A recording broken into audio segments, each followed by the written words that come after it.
কাজ। তারা সবাই সেখানে দাঁড়িয়ে কথা বলছিল, তখনই লিন সেখানে একটা বড় বাক্স দেখতে পায়। সে যখন ওই বাক্সটা খোলে তখন তারা সবাই দেখতে পায় তার ভেতরে 6টা পোটলা রাখা আছে। এটা দেখার সাথে সাথে লেই তাদের সবাইকে বলে এখানে 6টা পোটলা রাখা আছে আর আমরাও এখানে 6 জন আছি, এর মানে আমাদের সবার জন্য একটা করে পোটলা এখানে রাখা আছে। আর এই পোটলার গায়ে 19 নাম্বার লেখা আছে, যেটা ওই লিফটের বাটনেও ছিল। এর মানে যদি সত্যি কেউ তাদের সাথে প্র্যাঙ্ক করে থাকে তাহলে সে অনেক ভালো প্ল্যানিং করেই তাদের সাথে এটা করছে। এটা শুনে জিয়াং তাকে বলে যদি সত্যি কেউ আমাদের সাথে এরকম ধরনের প্র্যাঙ্ক করে থাকে তাহলে সে তো আমাদেরকে দেখছে। এটা শুনে কুইং তাদেরকে বলে আমি এই পুরো বিল্ডিং এর কোথাও কোনো ক্যামেরা দেখিনি যেটার মাধ্যমে কেউ আমাদেরকে দেখতে পাবে, আর অন্য কোনো জিনিসও দেখিনি যেটার মাধ্যমে কেউ আমাদের উপর নজর রাখবে। এরপরে তারা সবাই সেখান থেকে এক একটা পোটলা তুলে নেয়। সবার প্রথমে চুনিও সেই পোটলার ভেতর থেকে একটা ম্যাপ খুঁজে পায়, যেটা এই বিল্ডিং এরই বাকি অর্ধেক ম্যাপ ছিল। অন্যদিকে কুইং একটা ফ্রাই প্যান পায়, ইয়াং একটা মোমবাতি আর ম্যাচ, আর জিয়াং পায় কুড়াল, লেই পায় একটা টর্চ লাইট। সবশেষে লিন কি পায় এটা ভালোভাবে বোঝা যায় না। এখানে সবাই আলাদা আলাদা জিনিস পেয়েছিল আর লেই ভাবছিল তারা সবাই যদি একসাথে মিলে কাজ করে তাহলে হতে পারে তারা সবাই এখান থেকে বেরিয়ে যেতে পারবে। কিন্তু এইদিকে ইয়াং আর জিয়াং এর এইসব কিছুতে যায় আসে না, তারা শুধু নিজেদের ব্যাপারে ভাবছিল। জিয়াং এর নজর ছিল চুনিওর কাছে থাকা ম্যাপের দিকে। জিয়াং ভাবছিল যদি সে চুনিওর কাছ থেকে সেই ম্যাপটা নিয়ে নিতে পারে তাহলে তারা দুজন মিলে খুব সহজে এখান থেকে বেরিয়ে যেতে পারবে। এরপরে সে সোজা চুনিওর কাছে যায় আর তাকে জিজ্ঞাসা করে তুমি কি তোমার ম্যাপ আমাকে দিবে? তুমি কি আমাদের জিনিসগুলোর সাথে তোমার জিনিস অদল বদল করতে চাও? এটা শুনে চুনিও তাকে খুশি খুশি হ্যাঁ বলে দেয়, কিন্তু চুনিও সেই ম্যাপের বদলে জিয়াং এর কাছ থেকে কুড়াল চায়। এদিকে জিয়াং অনেক চালাক ছিল, তাই সে কুড়ালটা তাকে দিতে চায় না, কারণ সেই কুড়ালের মাধ্যমে সেই মনস্টার গুলোর সাথে লড়াই করতে পারবে। আর যদি সে ওই কুড়ালটাই তাকে দিয়ে দেয় তাহলে সে কি দিয়ে ওই মনস্টার গুলোর সাথে লড়াই করবে?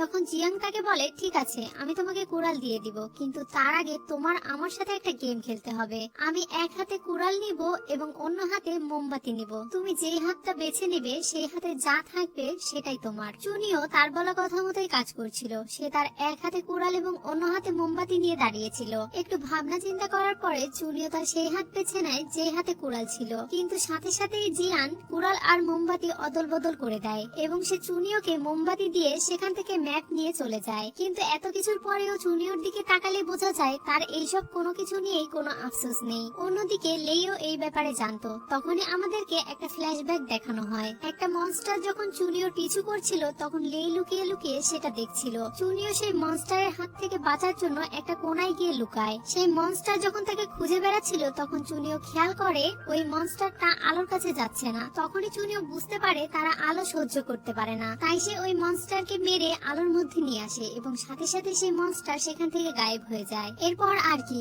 চুনিও আর লেই তো অনেক বুদ্ধিমান ছিল, তাই তারা বুঝে যায় যে সেই মনস্টাররা আলোকে ভয় পায়। যদি আমরা সেই মনস্টার গুলোর উপরে আলোর রশ্মি ফেলি তাহলে তারা সাথে সাথে সেখানে মারা যাবে। আর এটাই মেইন কারণ ছিল যে এই বিল্ডিং এর কোথাও কোনো আলো ছিল না। আর চুনিও তো এটাই চেয়েছিল যাতে জিয়াং তাকে মোমবাতি দিয়ে দেয়, সেই জন্য সে ইচ্ছা করে তার কাছ থেকে কুড়াল চেয়েছিল।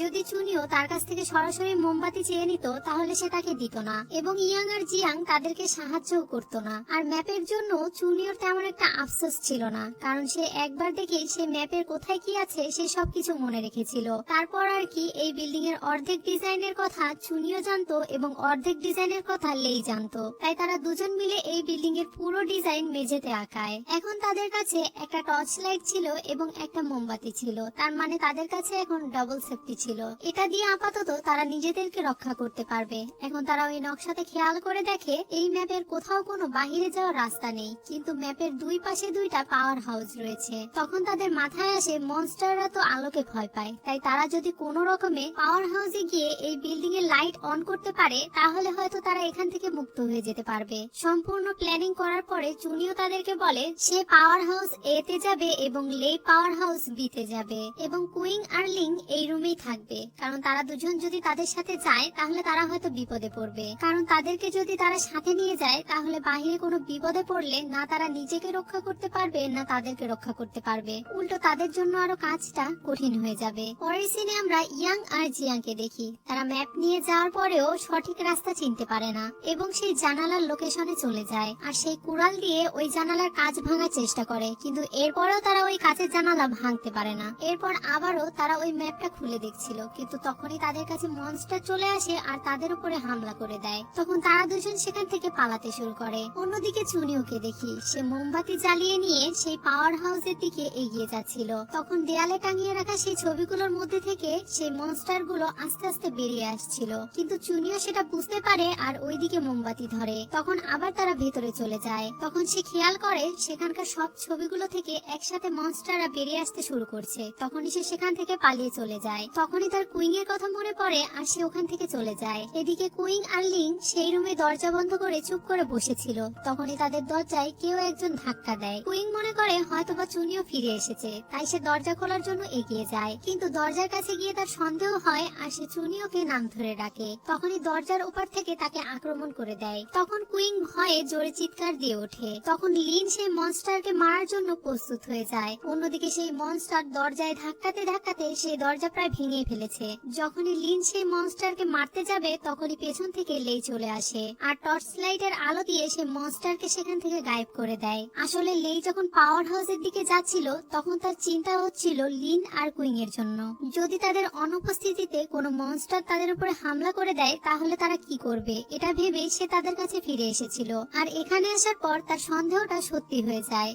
এখন লেই তাদের দুজনকে নিয়ে পাওয়ার হাউসের দিকে এগিয়ে যেতে শুরু করে। তখনই তারা ইয়াং আর জিয়াং এর চিৎকারের আওয়াজ শুনতে পায় এবং তারা দুজন হেল্প করতে করতে তাদের দিকেই ছুটে আসে। তখনই লেই তাদেরকে বাঁচানোর জন্য সে মনস্টারের উপরে টর্চের আলো ধরে আর সাথে সাথে সে মনস্টার সেখান থেকে গায়েব হয়ে যায়। তারা দুজন খুশি হয়ে যায় যে তাদের জীবন বেঁচে গিয়েছে, কিন্তু তারা এটাও জেনে ফেলে যে ওই মনস্টাররা আলোর নিচে আসলেই মারা যায়। এখন জিয়াং আর ইয়াং তাদের পিছন পিছন যাচ্ছিল। তখন জিয়াং ইয়াং এর সাথে মিলে একটা প্ল্যান করে। জিয়াং ইয়াংকে শিখিয়ে দেয় যাতে সে গিয়ে লেইকে ধাক্কা দেয়, আর যখনই তার হাত থেকে টর্চ লাইট পড়ে যাবে তখন সে গিয়ে ওই টর্চ লাইটটা নিয়ে নিবে। এখন তারা দুজন মিলে তাদের পরিকল্পনা অনুযায়ী কাজ করতে শুরু করে। ইয়াং দৌড়ে গিয়ে লেইকে ধাক্কা দিতেই যাবে তখনই লেই তার গলা চেপে ধরে। এটা দেখে সাথে সাথে জিয়াংও কুইং এর গলা চেপে ধরে এবং তার গলায় সেই কুড়ালটা ধরে আর লেইকে হুমকি দিতে থাকে যাতে সে তার হাতে থাকা ওই টর্চ লাইটটা তাকে দিয়ে দেয়, আর যদি সে ওই টর্চ লাইটটা তাকে না দেয় তাহলে সে কুইংকে মেরে ফেলবে।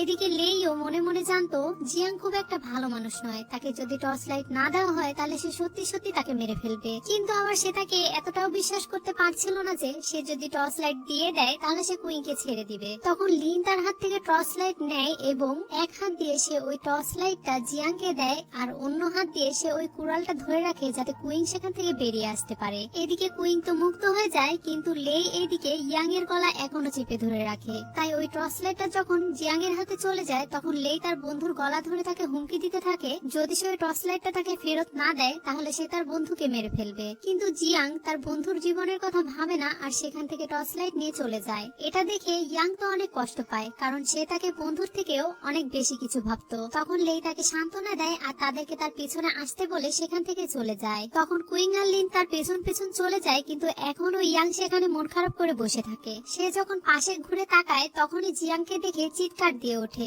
কারণ জিয়াং তার মুখে টর্চ লাইট মেরে ভূতের মতো তার সামনে চলে আসে। ইয়াং তাকে ফিরে আসতে দেখে খুশি হয়ে যায় আর তাকে জিজ্ঞাসা করে তুমি ফিরে এসেছো? তখন জিয়াং তাকে বলে অবশ্যই আমি ফিরে আসতাম, কারণ আমি বিশ্বাসঘাতক নই, আমার উপরে বিশ্বাস রাখো, আমি অনেক বুদ্ধিমান, আমি নিজে মরে গেলেও তোমাকে মরতে দেব না। জিয়াং তাকে ছেড়ে চলে গিয়েছিল কারণ সে জানতো যে তারা ইয়াং এর কোনো ক্ষতি করবে না। অন্যদিকে লে, কুইং আর লিনকে দেখি তাদের কাছে এখন শুধু ম্যাচলাইটের কাঠি ছাড়া আর কিছু ছিল না লড়াই করার জন্য। তারা একটা আওয়াজ শুনতে পেয়ে ভাবছিল হয়তো কোনো মনস্টার তাদের দিকে এগিয়ে আসছে। সেই জন্য লে ম্যাচের কাঠি জ্বালিয়ে ধীরে ধীরে সামনের দিকে এগোতে থাকে। তখনই তাদের সামনে মোমবাতি নিয়ে চুনিও চলে আসে। এখন চুনিও আর লে একে অপরের দিকে এক নজরে তাকিয়ে থাকে, যেন একে অন্যের দিক থেকে চোখ সরছেই না। কুইং এটা বুঝতে পারে আর সে লেকে ঠেলে পেছনের দিকে দিয়ে চুনিওর সাথে কথা বলতে শুরু করে। তখন চুনিও তাদেরকে পাওয়ার হাউসের দিকে যাওয়ার কথা বলে। এরপর তারা চারজন পাওয়ার হাউসে চলে যায়। সেখানে যাওয়ার পর সবার আগে তারা দরজা বন্ধ করে দেয় এবং সে দরজার সামনে একটা বিশাল বড় টেবিল রেখে দেয় যাতে মনস্টাররা সহজে সেই দরজা খুলতে না পারে।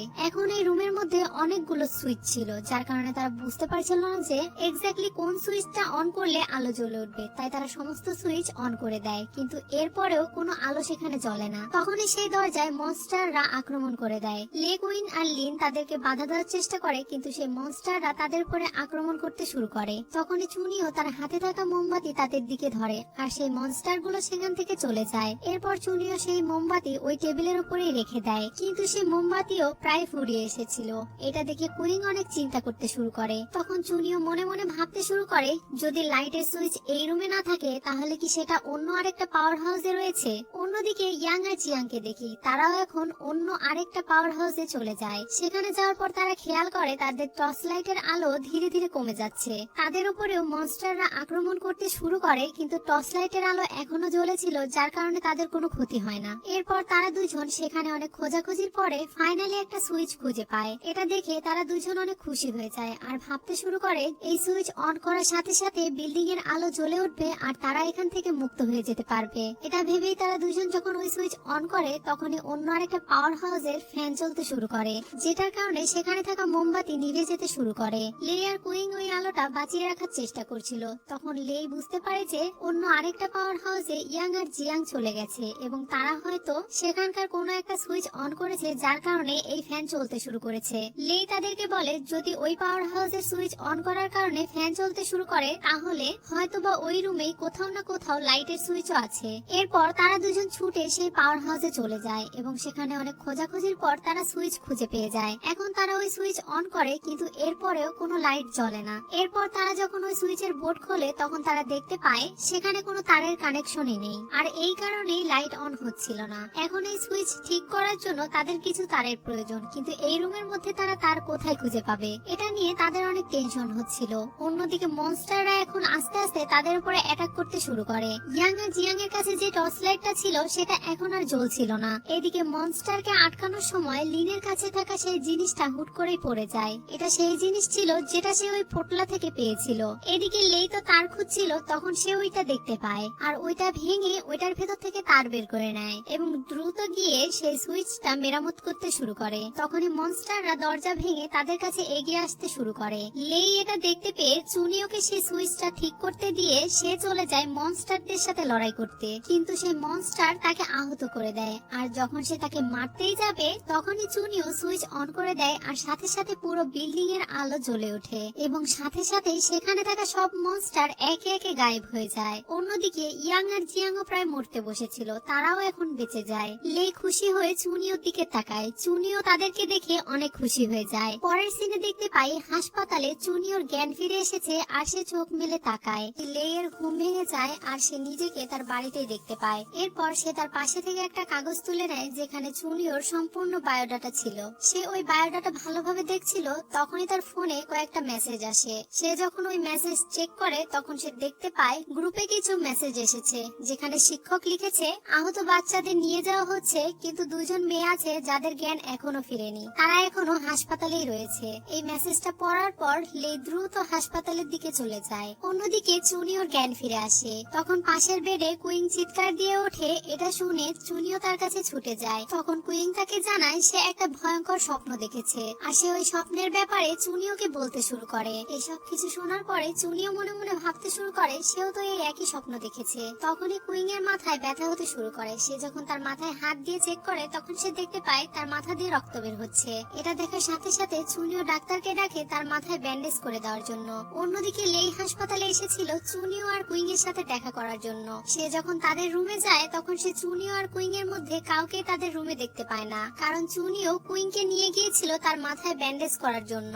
এখানে কুইং এর মাথায় ব্যান্ডেজ করা হয়ে যায় আর কুইং এর মাথায় ব্যান্ডেজ করেছিল ডাক্তার জিয়া। ডাক্তার জিয়া তাদের সাথে কথা বলছিল, তখন চুনিও তাকে জিজ্ঞাসা করে আচ্ছা দুইজন মানুষ কি একই সময়ে একই রকম স্বপ্ন দেখতে পারে, এটা কি সম্ভব? এটা শোনার পর ডাক্তার জিয়া কনফিউজড হয়ে যায়। তখন চুনিও আর তাকে কিছু বলে না। তখন ডাক্তার জিয়া তাদেরকে বলে তোমাদের সবারই প্রায় ছোটখাটো আঘাত লেগেছে, তাই যদি তোমাদের ব্রেনে কোনো সমস্যা হয় অথবা কোনো প্রবলেম বুঝতে পারো তাহলে আমাকে অবশ্যই জানাবে। এটা বলে ডাক্তার জিয়া সেখান থেকে চলে যায়। তখন কুইন চুনিওকে জিজ্ঞাসা করে তুমিও সেই সেম স্বপ্ন দেখেছো? তখন চুনিও তাকে জানায় হ্যাঁ আমিও সেই একই স্বপ্ন দেখেছি। অন্যদিকে লেকে দেখি তার চুনিও আর কুইং এর সাথে দেখা হয় না, তাই সে অন্য আরেকটা ওয়ার্ডে যাচ্ছিল ইয়াং আর জিয়াং এর সাথে দেখা করতে। তখনই সে দেখতে পায় একটা মৃতদেহ নিয়ে যাওয়া হচ্ছে, আর সেই মৃতদেহের হাতে যে দাগটা রয়েছে সে একই দাগ হ্যানের হাতেও ছিল।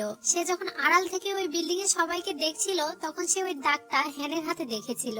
এটা দেখেই তো সে প্রচন্ড টেনশনে পড়ে যায়। অন্যদিকে ইয়াং আর জিয়াংকে দেখি, ইয়াং হেইকে কল করছিল কিন্তু তার ফোন সবসময় বন্ধই দেখাচ্ছিল। এটা নিয়ে সে তো অনেক বেশি টেনশনে পড়ে গিয়েছিল। ইয়াং জিয়াংকে বলে, আমরা কাল রাতে একই রকম স্বপ্ন দেখেছি, আবার সেই স্বপ্নে হ্যাং মারা গিয়েছিল। সেটা কি সত্যি কোনো স্বপ্ন ছিল নাকি ওটা বাস্তব? হ্যান সত্যিই মারা যায়নি তো? কারণ আমরা যখন থেকে জেগে উঠেছি তখন থেকেই হ্যানকে দেখতে পাচ্ছি না, আবার তার ফোনটাও বন্ধ পাচ্ছি। এটা ভেবে সে অনেক বেশি ভয় পাচ্ছিল। তখন জিয়াং তাকে বলে, তুমি বেশি চিন্তা করো না, হ্যানের কিছু হয়নি, আমরা শুধু স্বপ্ন দেখেছি, ওই সব কিছু সত্যি ছিল না। হ্যান হয়তো বা কোথাও কাজের জন্য বাহিরে গিয়েছে, সে যখনই ফিরে আসবে তখনই আমাদের সাথে যোগাযোগ করবে। কিন্তু ইয়ান হ্যানের বেডের দিকে তাকিয়ে নিজেকে আটকে রাখতে পারে না, আর দ্রুত তার কেবিন থেকে বাহিরে বেরিয়ে আসে হ্যানকে খোঁজার জন্য। তখন জিয়ান আবারও ইয়ানের পেছনে পেছনে আসে তাকে বোঝানোর জন্য। সে তাকে বলে, গত রাতে যা কিছু ঘটেছে সে সবকিছু আমরা স্বপ্নে দেখেছি, সেগুলোর মধ্যে কোনো কিছুই বাস্তব নয়। তুমি নিজেই ভেবে দেখো,